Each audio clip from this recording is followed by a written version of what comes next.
Jadi karena tadi kita udah ke perpus nih buat lihat-lihat buku yang ada di sana ya tentang peranan kimia dalam kehidupan modern. Nah, sekarang gimana kalau misalkan kita bahas? Ya boleh Kak. Boleh. Oke. Nah, di sini aku mau jelasin dulu nih tentang peranan ilmu kimia dalam kehidupan modern ya. Judul kita yang pertama. Aku mau jelasin dulu pengertian dari kimia itu sendiri. Nah, kimia itu merupakan bagian dari sains yang mengkaji zat dan materi. Nah, sedangkan ilmu kimia itu beda dari kimianya sendiri. Ilmu kimia adalah ilmu yang mempelajari tentang susunan, struktur, sifat, perubahan materi, serta energi yang terjadi perubahan tersebut. Nah, karena kita tuh gampang banget ya nemuin kimia di kehidupan kita sehari-hari. Kimia tuh ada dalam makanan, ada dalam minuman, obat-obatan. Makanya tuh gak heran kalau misalkan kimia disebut sebagai ilmu pengetahuan sentral.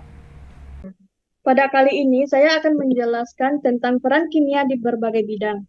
Salah satunya bidang teknologi, yaitu memberikan kemudahan mengakses listrik dengan bantuan baterai, berkomunikasi dengan handphone, layar sentuh, dan sebagainya.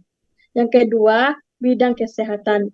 Kimia berperan untuk mengembangkan obat-obatan, gunanya mengidentifikasi dan mensintesis senyawa aktif dalam pengobatan suatu penyakit tertentu.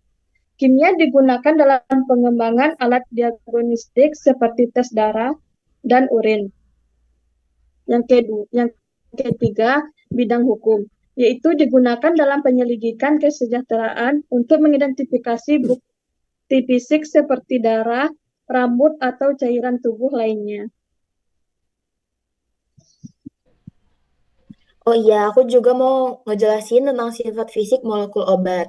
Nah, menurut aku, sifat fisik molekul obat perlu dikaji lebih dalam karena itu juga termasuk salah satu syarat dalam formulasi produk suatu obat.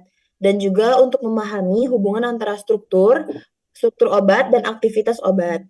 Molekul obat juga ada dalam berbagai kondisi fisik, misalnya padatan amorf, padatan kristal, padatan higroskopis, cairan atau gas. Keadaan fisik dari molekul obat merupakan faktor penting dalam formulasi dan pengiriman obat. Itu aja sih kalau dari aku ya. Kimia dalam kehidupan manusia itu sangat penting dan banyak, guys. Terutama pada zaman modern seperti sekarang ini. Beberapa bahan kimia erat kaitannya dengan kehidupan manusia dan sangat membantu menyelesaikan masalah dalam kehidupan seperti perangkat komputer, televisi, pembersih, pengharum ruangan, peralatan rumah tangga, dan sebagainya. Maka dari itu, dengan mempelajari kimia, kita dapat mengetahui cara kerja suatu benda, cara pembuatannya, dan secara umum mengembangkan pemahaman yang lebih baik tentang kehidupan. Nah, selanjutnya ada fisik dari molekul obat itu sendiri. Yang pertama ada sifat fisik molekul obat ditinjau dari sifat organoleptiknya. Nah, ciri-ciri yang dapat diamati secara fisik itu, sifat fisik ini diamati secara organoleptik untuk melihat secara umum bentuk dari bahan obat. Ciri fisik ini berkaitan dengan formulasi, bentuk kesediaan, kestabilan, efektivitas, dan keamanannya. Terus warna pada obat tuh kan beda-beda. Nah, kayak paracetamol itu kan warnanya warna putih, sedangkan karbon berwarna hitam. Nah, terus ada asam silat yang warnanya sama seperti paracetamol, itu kan sama aja kan jadinya. Nah, biar nggak tertukar nanti ada identifikasi fisik lainnya untuk membedakan keduanya. Terus ada kayak paracetamol itu punya rasa yang pahit, sedangkan asam salisilat itu punya rasanya yang asam.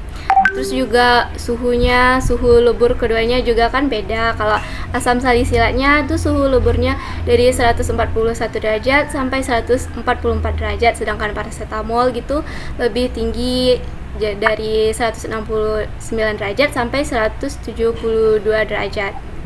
Terus ada juga baunya, kayak baunya punya bau yang lebih khas tersendiri, kayak mentol kan lebih menyengat gitu, kayak beda lagi sama salep, balsam ataupun yang lainnya gitu. Aku nambahin ya yang dari Filza tadi. Boleh, Kan boleh. sifat fisik dari Filza tadi yang ditinjau dari organoleptik. Tambahan dari aku juga bisa ditinjau dari kelarutan obat gitu. Kita harus pelajari dulu dengan bioavailabilitas. Maksud bioavailabilitas ini dia tuh mengukur seberapa cepat zat dalam obat itu bekerja dalam tubuh. Kalau misalnya bioavailabilitasnya tinggi, berarti obatnya kerjanya cepat juga dalam tubuh begitu. Kalau misalnya bioavailabilitasnya rendah, berarti dia nggak sepenuhnya diserap oleh tubuh. Terus, bioavailabilitas ini tuh juga berhubungan erat dengan ikatan kovalen sama ikatan hidrogen. Kalau ikatan kovalennya lebih tinggi, maka akan lebih gampang larut gitu dalam tubuh. Terus juga hidrogennya itu mempengaruhi titik didih dan lebur. Kalau misalnya ada obat yang susah larut, berarti biar dia gampang larut dalam tubuh tuh dinaikin dosisnya. Tapi nggak cuma naikin dosis saja caranya, bisa juga suhu, takaran, sama jenis pelarut gitu. Misalnya contohnya alkohol itu kan tablet ya, kan dia susah larut nih dalam air, makanya dinaikin dosisnya, makanya dosis tablet paracetamol itu tinggi. Tapi ada juga yang gampang larut, contohnya kayak sirup, kan sirup itu gampang larut, jadi dosisnya nggak terlalu tinggi gitu. Oh ya, nih aku juga mau nanya ke teman-teman, kenapa sih menurut kalian ilmu kimia itu penting dalam kehidupan sehari-hari kita atau dalam kehidupan modern seperti saat ini? Ada yang mau bantu jawab nggak? Aku boleh bantu jawab. Kenapa kimia itu penting? Karena kehidupan itu dikelilingi oleh bahan kimia dan proses kimia. Manusia secara fisik dibangun oleh bahan kimia. Hidup dan bergantung pada bahan kimia. Mulai dari udara yang kita hirup, makanan yang kita konsumsi, obat-obatan yang kita konsumsi, pakaian yang kita pakai, serta pengembangan teknologi pada masa sekarang. Maka dari itu, mempelajari ilmu kimia itu suatu hal yang penting dalam kehidupan kita. Oh, jadi menurut Najla kimia itu kan sangat erat banget ya sama kehidupan sehari-hari kita gitu kan? Benar. Aku juga mau nanya nih, tadi kan sudah dijelaskan, kimia disebut sebagai ilmu pengetahuan sentral. Mengapa kimia itu disebut sebagai ilmu pengetahuan sentral? Aku mau jawab dong, Madu. Nah, kalau dari materi yang kita bahas tadi ya, kenapa kimia itu disebut sebagai ilmu pengetahuan sentral? Karena ilmu kimia itu menghubungkan antara ilmu yang satu dengan ilmu yang lain. Misalnya biologi, fisika. Nah, bahkan ilmu-ilmu lingkungan itu juga ada ilmu kimianya gitu loh.